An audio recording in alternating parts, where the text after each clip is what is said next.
KXTC Podcast. Bonjour, en août 2024 est sorti ce nouveau livre, Alban, l'enfant prodigue, tome 2, édition Les Romans de Tiffany Portela.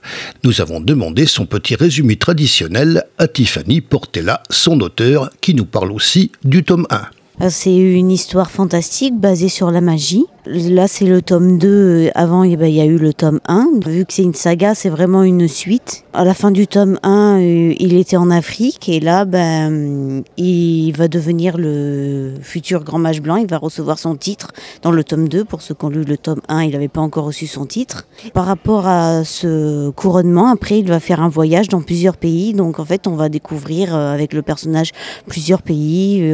En plus, dans le tome 1, vu qu'il a été en Afrique, là, il va aller en Amérique, au Canada, au Japon. Il va faire une dizaine de pays.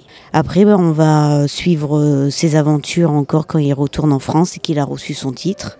Et il va y avoir beaucoup d'émotions dans ce livre. Dans le premier, on suivait beaucoup l'amitié. Dans le livre, il y a beaucoup d'émotions. En fait, il y a l'amitié, toujours. Il y a l'amour, il y a la peine, il y a la douleur, le désarroi. Il y a beaucoup d'émotions en fait humaines, même si c'est une histoire fantastique. Vu que ça se passe dans le monde réel, en fait, on retrouve beaucoup de sujets de la vie réelle. Qu'est-ce qui vous a donné l'idée de partir sur cette histoire ?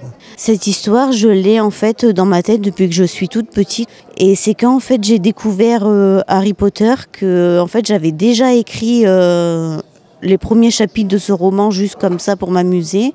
Et quand j'ai vu que Harry Potter avait eu du succès, je me suis dit que j'allais continuer à écrire cette histoire. Et en fait, j'ai fait une saga j'ai quand même prévu 8 tomes, c'est assez long. Ah oui, 8 tomes quand même. Alors, le tome 1, par exemple, il s'arrête à quoi ? Donc, il commence, il va s'arrêter un petit moment, donc après, on va avoir l'idée du tome 2, la fin du tome 1, sans dévoiler l'histoire, mais enfin, qu'on ait une petite idée entre les deux. On a dit septembre 2021 pour le premier. Voilà, septembre 2021, mais en fait, dans le premier, en fait, c'est de sa naissance jusqu'à peu près ses 7 ans. Quand je lis, j'aime pas en fait que des fois je m'attache au personnage et là j'avais envie de faire un livre, une saga avec qui passe de sa naissance jusqu'à son enfance là. Vu que c'est Alban l'enfant prodige, et en fait ça va faire toute son enfance. Qu'est-ce qui provoque l'arrivée du tome 2 ? Celui qui est sorti, le récent. Et ça va à peu près de ses 8 ans jusqu'à ses 10 ans. C'est son couronnement, ça s'appelle le grand couronnement, le sous-titre, et les voyages, et après le retour à la réalité. Et c'est toujours en fait c'est un combat entre le bien et le mal. En fait le mal il essaie de battre le bien pour pouvoir récupérer le monopole du monde. KXTC Podcast.